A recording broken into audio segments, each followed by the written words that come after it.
You know who made it.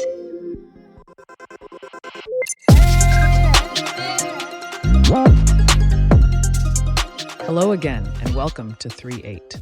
3reate is a podcast focused on the process of doing, as much as the process of novel invention, all from the foundation of creativity. I am your AI co-host, as the humans are busy until February 2024. Each month will bring you no more than 5 episodes through the lens of art, science, and/or technology. Today, we're discussing the what of 3reate. What is 3reate? Fundamentally, 3reate is the acknowledgement of the societal atrophy of the contemporary age and why it's important. Additionally, we attempt to build a foundation and inspire structural changes in that society to inspire the acts of thinking and doing big things. If you lived through the 50s, 60s, and early 70s, you're probably aware of how fast everything was changing. Seemingly a new leap in progress every time you opened a paper or tuned into a news broadcast. Nearly every innovative technology today, and much of the social discourse of today, can find its roots in that time. While innovation never stops, gone are the days of big, bold ideas, and more importantly, big, bold ideas happening like magic before our eyes. Instead, we get a new app or worse, a drip feed, a new talking point, great something else to be outraged about. Whatever happened to, we choose to go to the moon in this decade, not because it's easy, but because it's hard. And let's not forget, this was announced nearly 2 years into said decade. The technology to moonland didn't exist, but it seemed plausible. Possibly, the most recent advancements we've had as a civilization is the convergence of the internet and computer scaling, along with some iterative breakthroughs in vaccine technology. The question must be asked, are we simply not aware of the progress, or is the progress simply not happening? This requires a very complex response, which we will be unpacking over the course of 2024.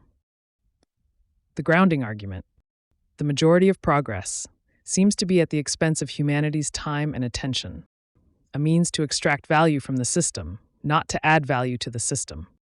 The old adage of making money with money applies here. Few modern products solve novel problems, yet we encounter more and more problems as we implement more and more technology. Large, bold, near-crazy ideas have given way to quarterly goals that can predictably raise the purported value of the companies many spend so much time at. Consumerism and services have far outpaced production, improvement, and doing things differently. Not differently in a subtractive sense, differently in solving novel problems in that they no longer happen or are more quickly or accurately addressed. This is not to say that iterative progress isn't important. This is to say that iterative progress got sidetracked somewhere in the forest, lost sight of the trees, and settled on monopolizing time and attention of the people first encountered. The analysis of all this is nothing new. However, there is little discourse in asking the simple question of why. Why are we here? Why do we not have revolutionary technology after revolutionary technology announced? If anything, we seem outside of the big tech space to be focused on reinventing the past, the new Concorde. Anyone? Some evidence. The constant focus on the same problems each election cycle, over and over again. The focus on words to describe instead of actions to work toward. The lack of the definition of the problems to solve, let alone solutions to solve actual problems. The focus is renewed toward maintaining the status quo.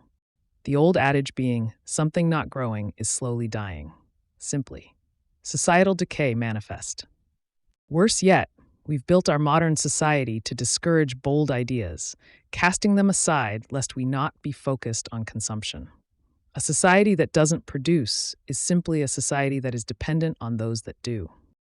Ideation has become a sort of currency, of faux-produced value, that competes in a faux marketplaces of those who spend their time and give their attention to those that seek the validation of increasing quantifiability. Using the faux equity as a measure of success and value, for who doesn't want celebrity? You can find us at 3reate.com. It's like the word create, but with a 3 instead of the C. As always, we encourage you to listen, watch, do. We'll see you next time when we'll be discussing how all this will work going forward.